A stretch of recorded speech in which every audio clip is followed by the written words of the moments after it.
Assalamu alaikum. My name is Abdul Khalik Dervish. Whatever we want to do here in this world, what will come to help us more than anything else? It is the money. Money is a very, very, very important factor, regardless of what we are going to do. Either we are going to do something good or bad, whatever it is, but the role of the money will be more than that of anything else at all. Money makes the mayor go. Money makes the mayor go. Money is the most powerful tool in the world today. Maybe not just today, but since the very beginning of all that. Dear friend and fellows, we are today going to talk about the money, the role of the money, the importance of the money, what the money can do for us. But it is known to the people that the money can do us a lot, but we are going to talk about how to earn a reasonably good amount of money. How can we multiply the money we are having? How can we protect it? How can we save it? And how can we understand all the important factors about the money? Money, if at all, is that much of an important thing. Why not to know all the important information, all at least the very, very important information about the money, so that we are able to understand how to handle this extremely important resource which is called the money. We are going to talk about the money today. The money, how can we attain it? How can we multiply it? How can we retain it? How can we protect it? That is something which is going to be the topic of our today's discussion. And like every day, we have included a very useful article on the subject of the money, so that our talk, our discussion could become a very authentic one, could be quite a validating one. So that let's go toward that article which has been written by Steve Burns. Steve Burns is a well-known researcher and author, and has written very, very useful article, and has delivered quite a useful, beneficial lectures across the world. So let's go toward this article of Steve Burns. 18 lessons about money. 18 lessons about money, the psychology of money. Our today's topic is psychology of money, 18 lessons about money. Let's look upon all those 18 lessons one by one. And because each and every every lesson out of these 18 is a very, very important one, so it is incumbent upon me and you, or at least all the people who are desirous of having more and more money, and they must understand these 18 lessons about the money, the psychology of money. First of all, the author says money is to value. Money is true value. Money is a tool, not an end in itself. Money is a tool and not an end in itself. Money is not for the sake of money. Rather, money is because we want to seek the help of it, because we want to do plenty of things on the basis of it. Like, say, if at all we want to buy the food, how can we all do that? We need to have money. We want a kind of medical care. How can we do that? In most of the countries we need to have our own personal finances. No matter what we are going to do, money matters a lot, really. And the first thing, money is to value. Money is a tool, not an end in itself. Money is a tool. Money is an instrument. Money is a vehicle. Money is something, which will get the things done. Number two, time value of money. Today's dollar is worth more than tomorrow's, because yesterday's dollar, rupee, pound, euro, dirham, whatever you call it, today's dollar is more important than tomorrow's. Like yesterday's dollar, Yesterday's euro dirham real was more important than that of today. What does it mean? Not to hold the cash in your hand. Instead buy an asset, buy something, or invest it somewhere else, so that the value of that money will keep growing automatically. But if at all we are holding the cash, it will keep devaluing itself with the passage of time. So the third is compound interest. What is the compound interest? The most powerful force in the financial interest. The most powerful force in the financial interest. What is this, by the way?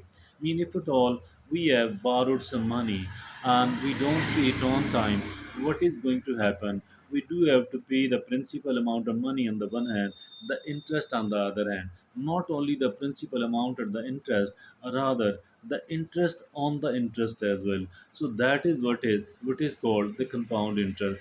And looking upon it in another manner, if at all we have deposited some money in a saving account of the bank, and it will pay us some interest on the principal amount of it, and if at all we don't withdraw it, it is kept there. So even the interest will bring further interest. So that is, maybe that is not such an Islamic principle, but somehow it is being practiced across the world, practiced across the world today. So this is what the author is saying, and that is compound interest. Number four, it is the risk and reward. Higher potential returns come with a higher risk. Some of the people, they don't have the ability, they don't have the courage to take the risk. It is not possible. It is not easy for them to take the risk at all.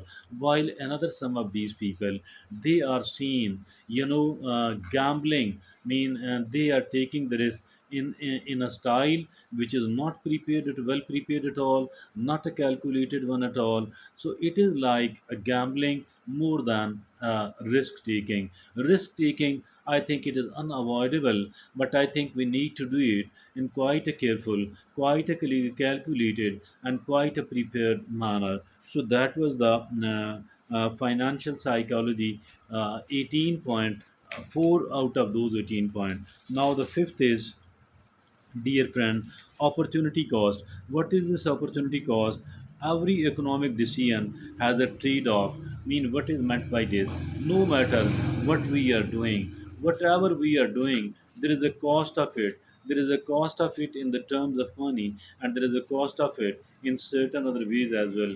Because to be able to achieve something, we do have to sacrifice something as well. So unless and until we sacrifice something else, we will not be able to achieve another thing.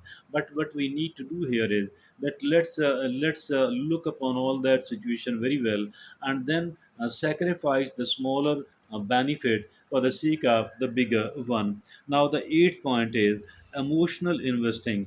Emotional investing, letting emotions derive investment decision, often leads to poor outcome. I mean, what is this emotion? Whatever we are doing under the influence of emotion, I think it's not good at all. While making the investment, while taking the decisions about the money, I think if at all what we are doing is we are emotional enough, it will be quite wrong, and it will be quite bad. Rather, we need to become quite a rational one. The more rational we are here, talking about here, deciding about our money, I think the more beneficial it will be. Now, it is seventh is frugality and saving. Living below your means create a foundation for success. If at all somebody is overspending, spending more than what he she is earning, what is going to happen then? Sooner they will be done away with all their money, and they will become empty-handed, empty-pocketed. That's really bad.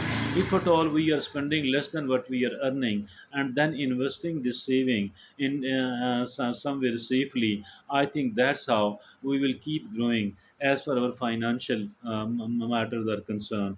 So now the eighth is diversification. Means diversification. Here the author says, don't put all your eggs in one basket. Don't put all your eggs in one basket. So important, really. Mean, if at all suppose you have invested all the money in the real estate sector, and the real estate sector was performing very well.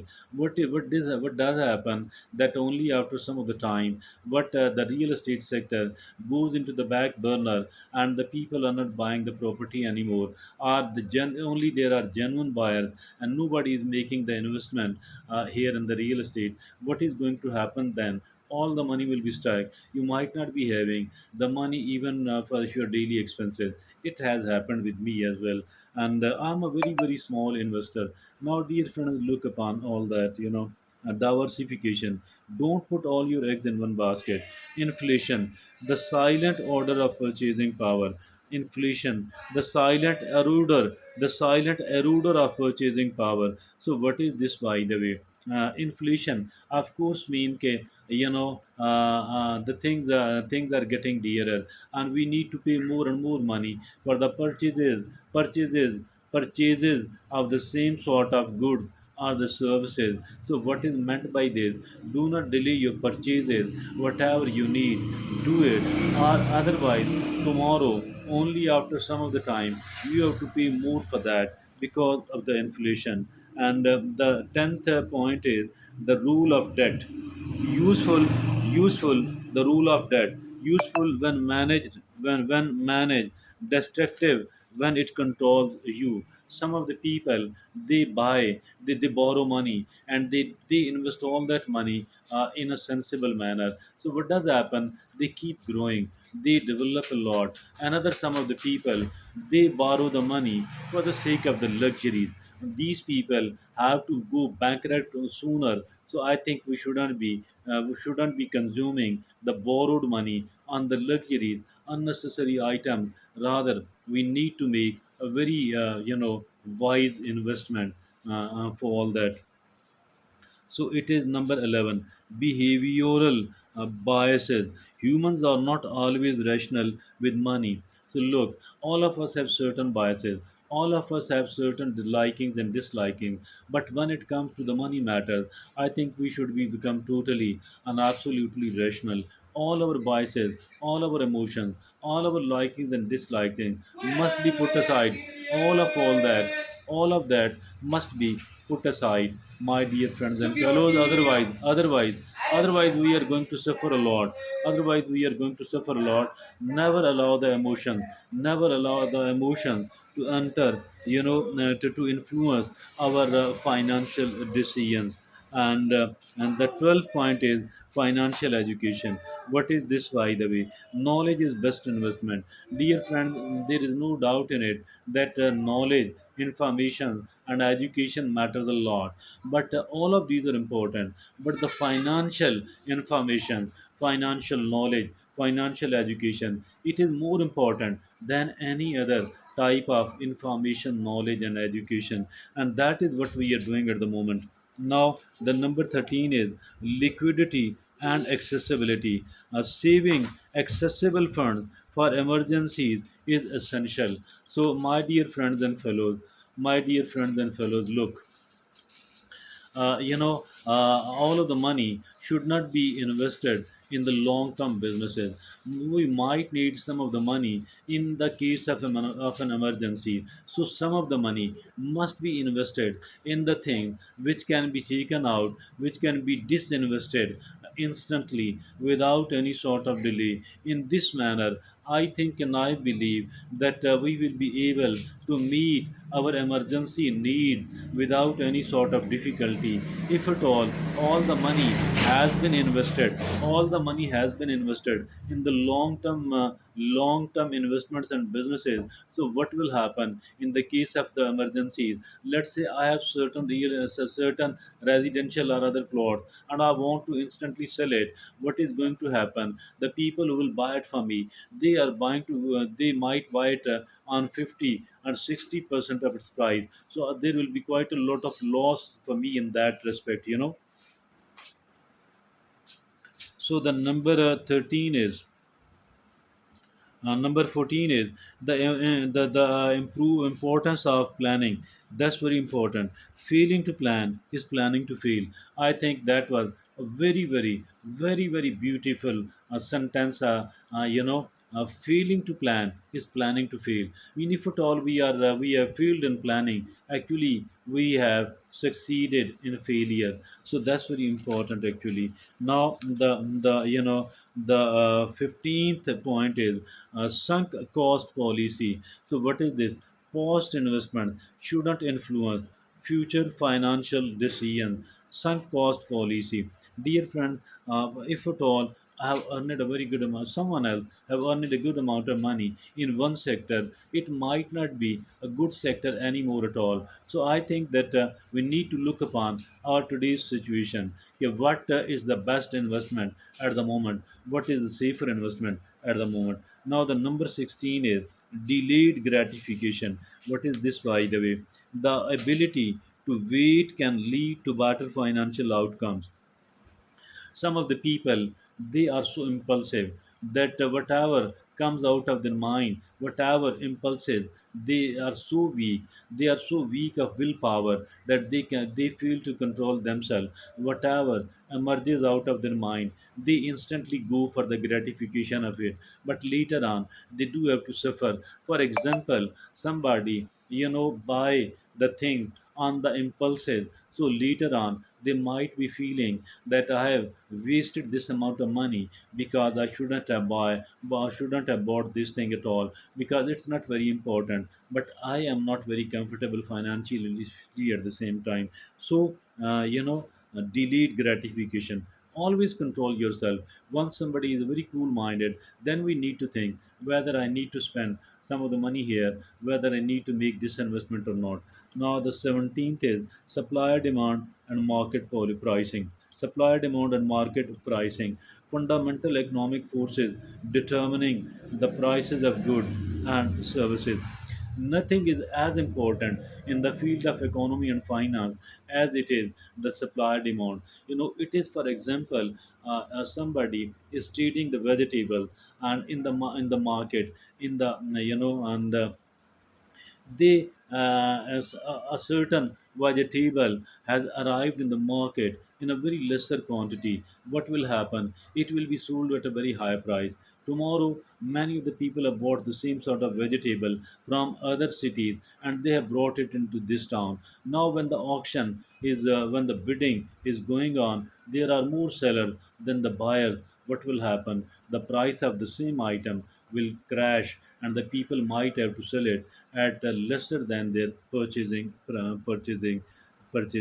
Now the 18th is money isn't good or bad, it's neutral. Money isn't good or bad and it's neutral. Indeed, it's neither good nor bad. It's absolutely neutral. Why? Because with the money in the hand, we can invest it, we can use it in the good thing, in the positive and the constructive thing which are good for me, good for my family, good for the people in general. And it also can be invested in the bad and the destructive thing.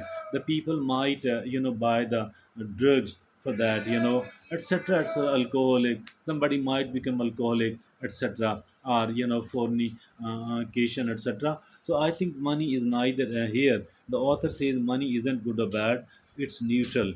Indeed, indeed, indeed. And at the end, money is to value. Money is a tool, not an end in itself. Thank you.